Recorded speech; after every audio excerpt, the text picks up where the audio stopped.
মালদায় রেলের জায়গা জবরদখল উচ্ছেদ অভিযানে নামল রেল প্রশাসন। উচ্ছেদ অভিযানে নেমে আর্থ মুভার দিয়ে ভেঙে গুড়িয়ে দেওয়া হলো ঝলঝলিয়া এলাকার সমন্বয় ক্লাবের ঘর। সেই সঙ্গে পাশাপাশি আরও একটি ক্যাম্প অফিস গুড়িয়ে দেওয়া হয় বলে খবর।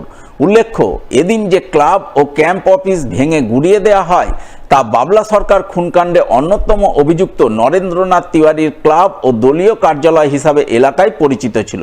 এদিন রেল পুলিশের বিশাল বাহিনীর উপস্থিতিতে ক্লাবঘর ও ক্যাম্প অফিসটি ভেঙে ফেলা হয়। যদিও এই উচ্ছেদ অভিযানের ব্যাপারে এখনো রেল প্রশাসনের তরফে কিছু জানা যায়নি, তবে স্থানীয়দের বক্তব্য যে ক্লাবঘর ও ক্যাম্প অফিসটি ভাঙা হয়েছে সেখানে অসামাজিক কাজকর্ম হতো। এই ক্যাম্প অফিস থেকে মালদার লোকপ্রিয় নেতা বাবলা সরকারকে খুনকাণ্ডের পরিকল্পনা করা হয়েছিল, তাই रेल प्रशासनेर एहन पदक्षेप के तारा समर्थन जानाচ্ছেন।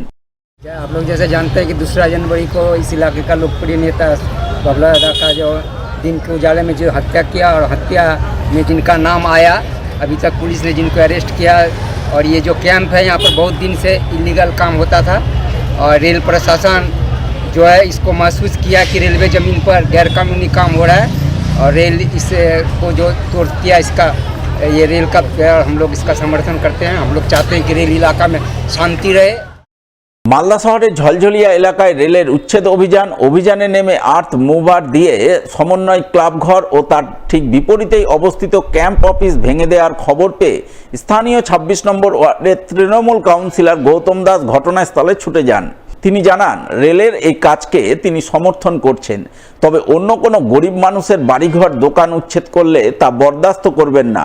প্রয়োজনে এলাকার মানুষকে নিয়ে তিনি আন্দোলনে নামবেন।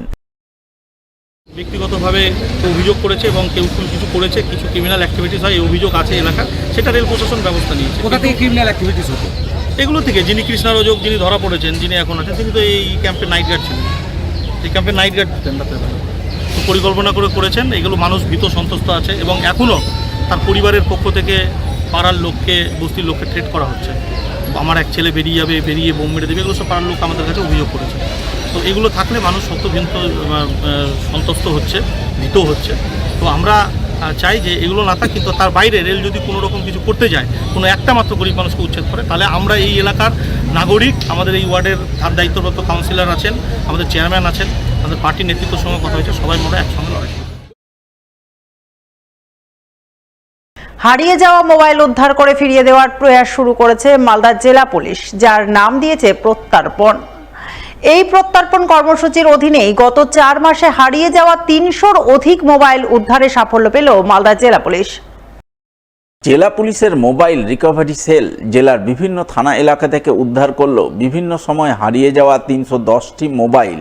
শনিবার সেই সমস্ত মোবাইল প্রত্যর্পণ কর্মসূচির অধীনে প্রকৃত দাবিদারদের হাতে তুলে দিলেন জেলা পুলিশ সুপার প্রদীপ কুমার যাদব।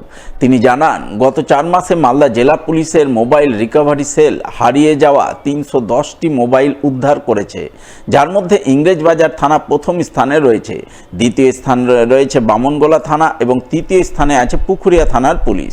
সব মিলিয়ে বিভিন্ন থানা এলাকা থেকে উদ্ধার হয়েছে 310টি মোবাইল, যা শনিবার আনুষ্ঠানিকভাবে তুলে দিলেন প্রকৃত দাবিদারদের হাতে। 4/9/2024 মধ্যরাত্রে বাড়ি থেকে চুরি হয়ে গেছিলো আর কি মোবাইলটা। তারপরে আমি ইংরেজবাজার থানায় জিডি করি।